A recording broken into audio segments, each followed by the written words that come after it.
Hello दोस्तों, मेरे channel में आपका स्वागत है।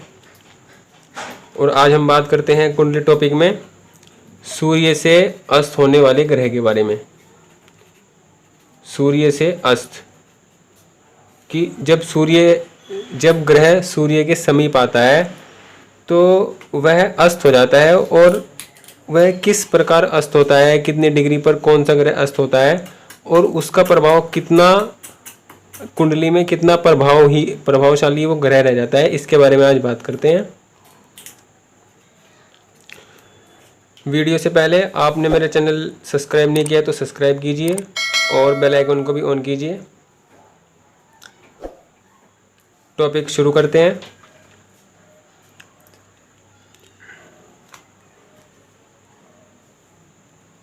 जैसे सूर्य को ज्योतिष में ग्रहों का राजा माना गया है। कुंडली तो सूर्य के समीप जब कोई भी ग्रह आता है तो वह अपना प्रभाव कम कर देता है, या इसे अस्त कहते हैं, इसे सूर्य से अस्त होना कहते हैं।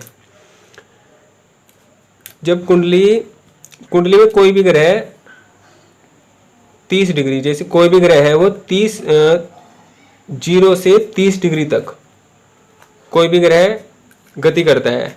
शुरुआत 0 डिग्री से और अंत 30 डिग्री तक करता है। तो जैसे कोई ग्रह सूर्य के पास आता है, जैसे ये कुंडली है, मानता हूँ मैं 2 नंबर की कुंडली बना लेते हैं आज। 3 4 5 8 10 12, ये 2 नंबर की कुंडली है। अब हम देखते हैं कि जैसे सूर्य के ज़्यादा समीप कौन रहता है। सूर्य के ज़्यादा समीप रहता है बुध और शुक्र। अब मान लो सूर्य इस घर में बैठे हैं। अब सूर्य 5 नंबर की राशि में बैठेंगे तो सिंह राशि में होंगे, और सूर्य यहाँ पर बलवान स्थिति में होंगे। तो अब ये जो बुध ग्रह है वो तो यहाँ पर होंगे, या यहाँ पर होंगे, या यहाँ होंगे। ज़्यादा से ज़्यादा वो इन स्थितियों में ही हो सकते हैं, इससे अधिक स्थिति में नहीं हो सकते। तो अगर हमने माना सूर्य की डिग्री,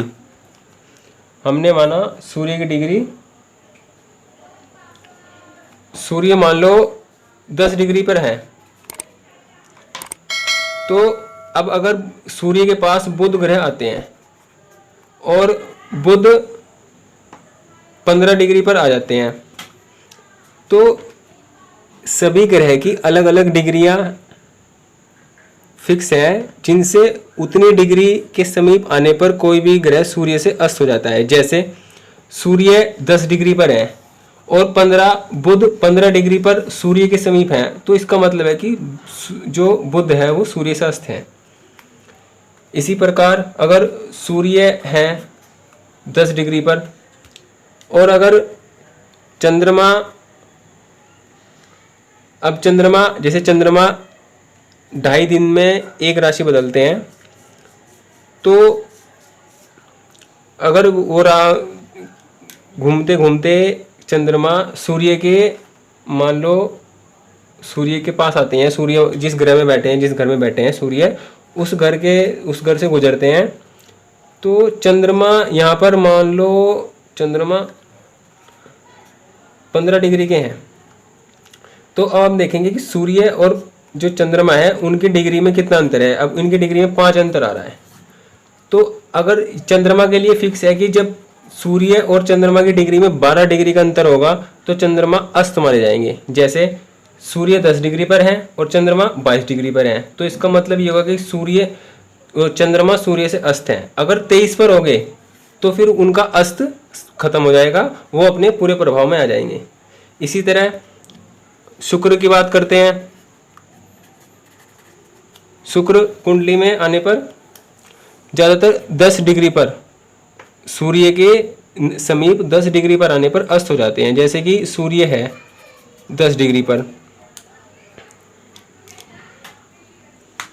और जो शुक्र है, शुक्र भी अगर मानते हैं हम 15 डिग्री पर हैं, तो इनके बीच कितना अंतर हो गया, 5 का अंतर हो गया। लेकिन अंतर अगर 10 या 10 से कम होगा तो शुक्र ग्रह अस्त माने जाएंगे। इसी तरह शनि का है, जब शनि 15 डिग्री, मान लो 15 डिग्री का है शनि का, कि शनि 15 डिग्री समीप सूर्य के समीप आएंगे तो शनि अस्त हो जाएंगे। जैसे कि सूर्य 5 डिग्री पर है, सूर्य 5 डिग्री पर है और शनि मान लो 10 डिग्री पर है, तो अंतर 10 का आ गया, लेकिन अंतर आना चाहिए 15 का। तो इस तरह से हम देखते हैं कि बहुत सभी ग्रह सूर्य के समीप आने पर कुछ डिग्री उनकी फिक्स हैं जिनसे वो अस्त हो जाते हैं। ऐसा होता क्यों है?